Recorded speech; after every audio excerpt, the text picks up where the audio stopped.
Hello friends, Noble English classes में एक बार फिर से आपका स्वागत है। आज की क्लास में हम अपोस्ट्रोफी एस को समझेंगे और साथ में ऑफ का भी इस्तेमाल कैसे किया जाता है उसको भी समझेंगे।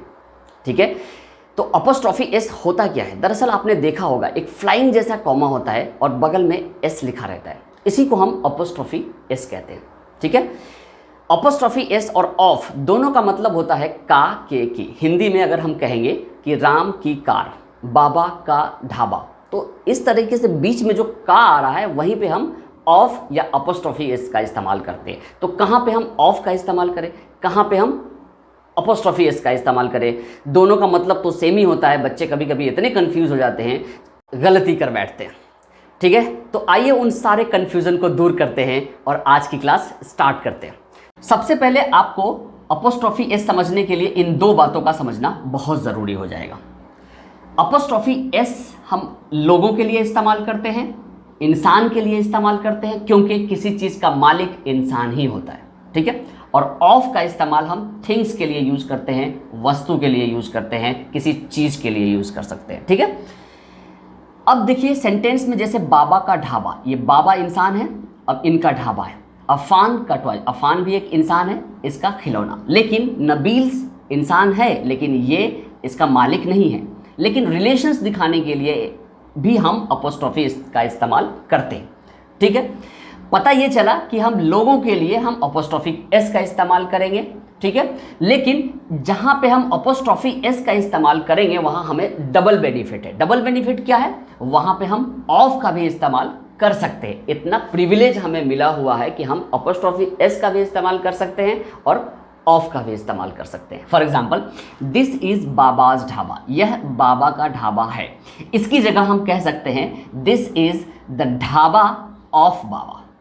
ठीक है, दोज आर अफान्स टॉयज, वे अफान के खिलौने हैं।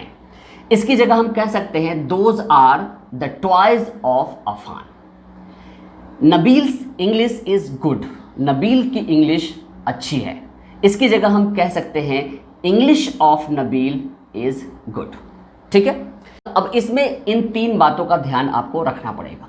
बॉयज़ यानी बॉयज़ कार है, मतलब एक सिंगल लड़के की कार है।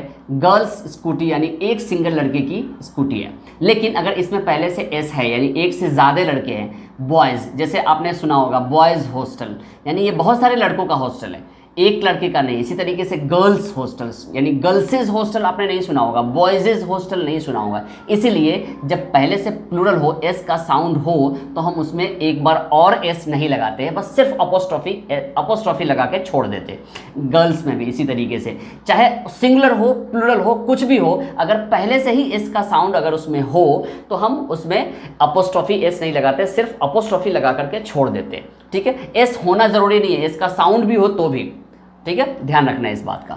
लेकिन अगर प्लूरल जिसमें एस ना हो, जैसे मेन है, चिल्ड्रन है, वुमेन है ना, एवरीवन, ऐसे पीपल है, ऐसे बहुत सारे वर्ड है जिसमें लास्ट में एस नहीं होता है, तो उसमें फिर हम अपोस्ट्रोफी एस लगा सकते हैं, जैसे मेंस वियर है ना, एवरीवन्स लाइफ वगैरह वगैरह। तो आपको इन बातों का ध्यान रखना पड़ेगा। चलिए अब आइए इन दो सेंटेंस को समझते हैं। The door of this room is new, इस रूम का दरवाज़ा नया है। इसकी जगह अगर हम लिखेंगे the rooms door is new तो फिर गलत हो जाएगा, क्योंकि ये नॉन लिविंग थिंग्स है और नॉन लिविंग थिंग्स में हम अपोस्ट्रोफी एस का इस्तेमाल नहीं करते हैं। ठीक है, नेक्स्ट सेंटेंस है the glass of the window was broken, यानी खिड़की का जो शीशा है वो टूट गया है। ठीक है, अब इसकी जगह अगर हम लिखेंगे the Windows glass was broken तो गलत हो जाएगा। ध्यान रखना है, और इसमें ऑफ लिखते वक्त हमें उल्टा कर देना है। जैसे रूम्स डोर में हम कमरे का दरवाज़ा ट्रांसलेशन बनाते वक्त हिंदी मीडियम के बच्चे गलती करते हैं, तो यहाँ पे ये गलती ना करें, the room of the door ना करें, इसको पलट देना है, यानी the door of this room is new. ठीक इसी तरीके से खिड़की का शीशा में हम the window of the glass नहीं करेंगे, the glass of the window होगा। इस बात का ध्यान रखना है। ठीक है, नाउ एक्सेप्शंस। अब एक्सेप्शंस आर ऑलवेज देयर, आपको इस चीज़ को मान के चलना पड़ेगा। ये नहीं कि मैंने कह दिया कि एस फॉर पीपल और ऑफ फॉर थिंग्स, तो आप इसको पत्थर की लकीर समझो और एग्जाम में गलती करके आ जाओ। नहीं, ऐसा नहीं होना चाहिए। आपको ध्यान रखना है टाइम, मेजरमेंट और ग्रुप, ये मैंने एक्सेप्शन लिख रखा है, बाकी इसके अलावा और भी होगा। आप डीप स्टडी करना तो आपको और ज़्यादा समझ में आएगा, ठीक है। तो यहाँ पे मैंने क्या दिया, टुडेज। अब ये तो पर्सन है नहीं, टुडे पर्सन नहीं है, लेकिन अपोस्ट्रोफी एस लगा दिया।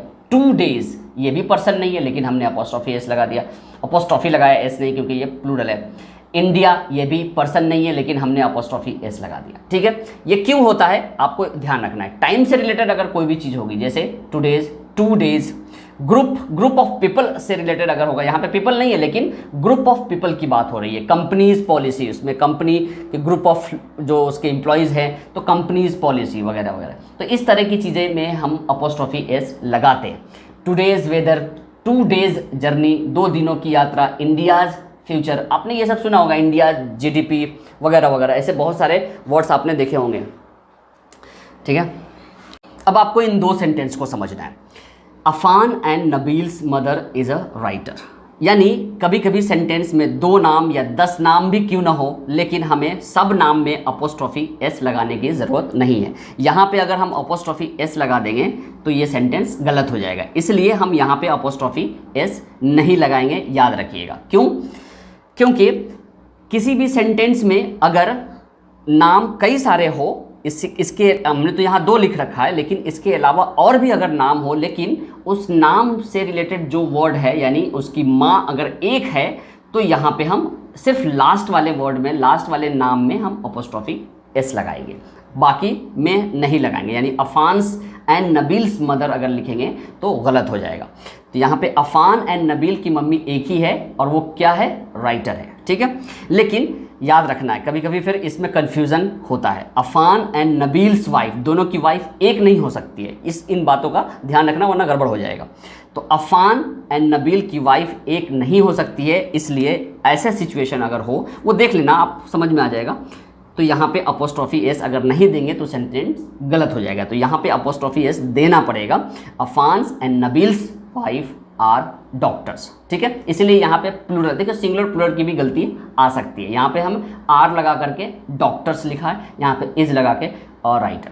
तो मैं उम्मीद करता हूँ कि आपको ये अपोस्ट्रोफी एस और ऑफ का जो ये मतलब है, ये डिफरेंसेस है, आपको समझ में आ गया होगा।